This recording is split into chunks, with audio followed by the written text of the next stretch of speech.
Creating an impact while helping others is something many of us aspire for. Hi, my name is Parul Banka. I am a public speaking coach. I help professionals become terrific presenters and storytellers. Today's video is dedicated to creating impact using our skills.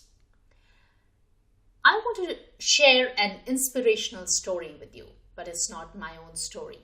I want to talk to you about a friend, Louise. Louise is from Panama City, Central America, and there are a couple of things that Louise and I share in common. They are the reasons why we bond so well as friends. The first thing that brings us together is that we are part of the same coaching mastermind group. That's where we got introduced and we got to know each other.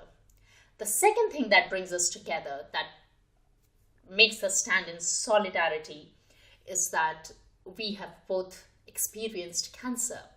7 years ago, Louise was diagnosed with testicular cancer. He bettered. He is well now.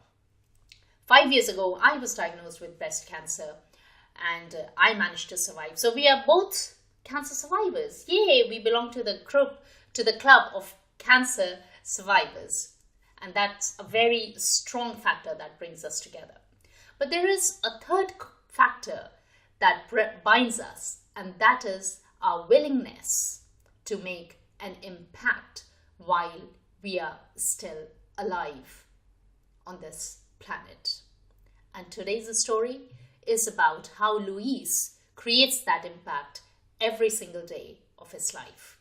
So I've already shared with you that Louise was diagnosed with testicular cancer 7 years ago. He went through the treatment, which was obviously a very hard time. And when he got well, he made a decision.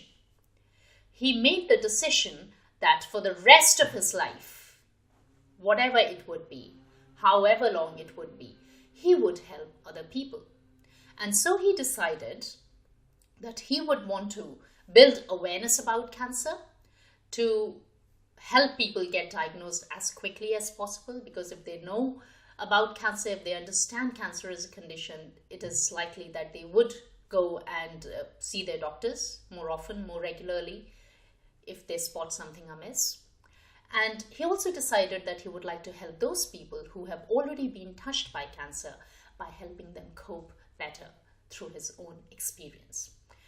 Looking at the various ways in which he could do it, Louise decided that sharing his experience would be a great way to achieve both the things, to build awareness about cancer and to help those people cope with cancer who have already been touched by it, unfortunately.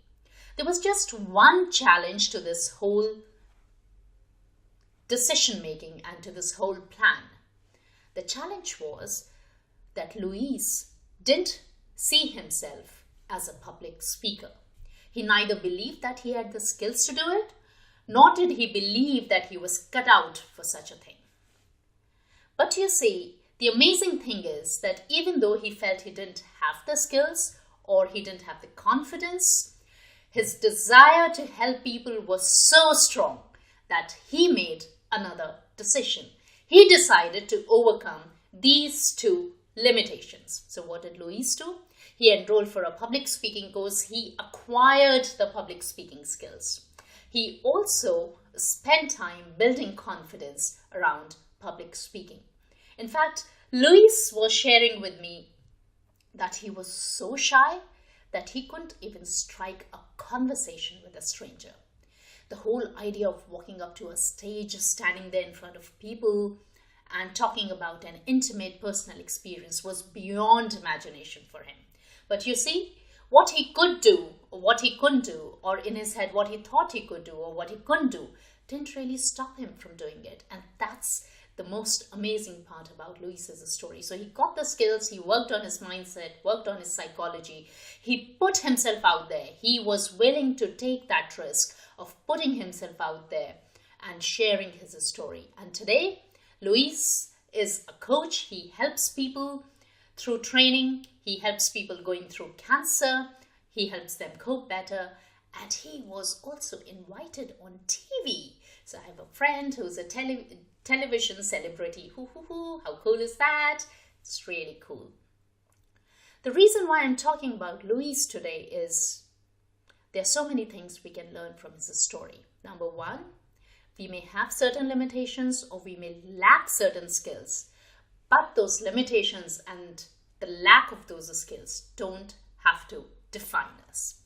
The second important thing that I want to bring to your attention is we may not choose what happens to us. For example, cancer was not something Louise chose. In fact, I don't think anybody in this world will choose it.